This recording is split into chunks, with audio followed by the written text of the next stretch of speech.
is the unmitigated challenge of bail reform and what it's causing in communities across this country. Could you maybe dig a little deeper into bail reform and how it's affecting our overall crime rate?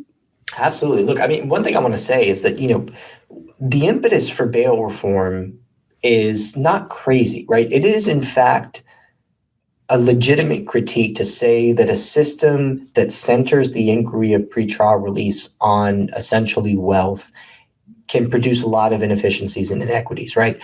You can end up with a situation in which a really wealthy but dangerous defendant gets to buy his or her freedom, whereas a relatively harmless but indigent defendant gets stuck behind bars because they can't afford $500 or whatever it is. So we want to avoid that. That's a legitimate critique. That's a legitimate aim of a reform effort. The problem is that the baby gets thrown out with the bathwater.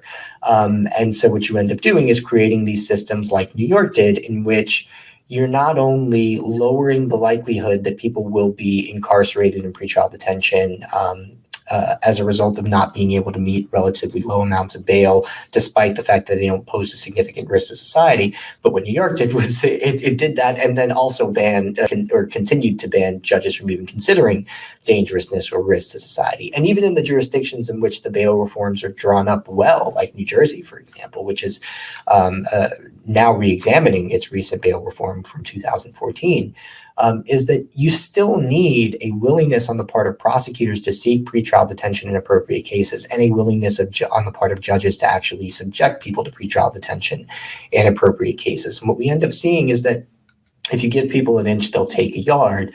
And so the problem is that you lose out on these incapacitation benefits, because the vast majority of people who are charged with criminal offenses are guilty. They will end up being found guilty, and the ones that are going to get incarcerated, will get time. And so you end up losing incapacitation benefits for a significant amount of time, given how long people would otherwise spend in pretrial detention. So, if you've got somebody who poses a high risk of reoffending, and they have 15 prior arrests, they have 2 violent felony convictions and 3 misdemeanor convictions in their criminal history, and they come before a judge on a drug case, let's say possession with the intent to sell, there's a good likelihood that that person is going to get kicked under a bail reform regime and get to spend the next year and a half until their case is resolved outside as opposed to inside. And that poses a real danger to the community. And so one of the things that defenders of bail reform like to say is that, the research on bail reform shows that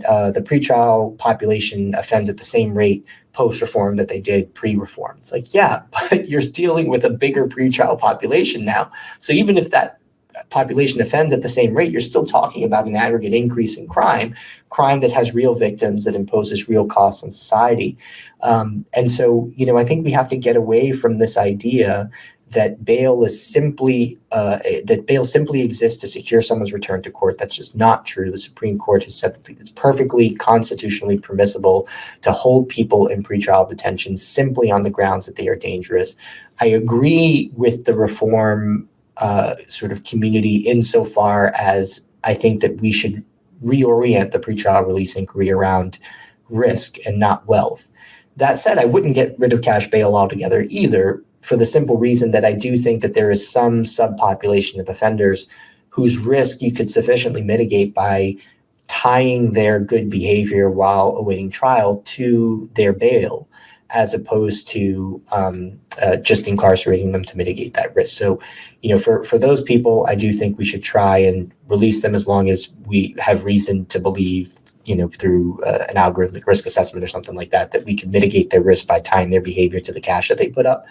And we should give them that option. But for the most part, if you're dangerous, you should go in, irrespective of how much money you have. And if you're not dangerous, you shouldn't go in, irrespective of how little money you have. And if we just did that, if we were honest about it, I think we would likely see much better outcomes in terms of public safety, much more trust from the community. I mean, if you are a witness in a case, how much more likely are you going to be to cooperate with prosecutors and police if you know that the person that you're going to testify against is actually going to be on the block for the entire pretrial period. Yeah.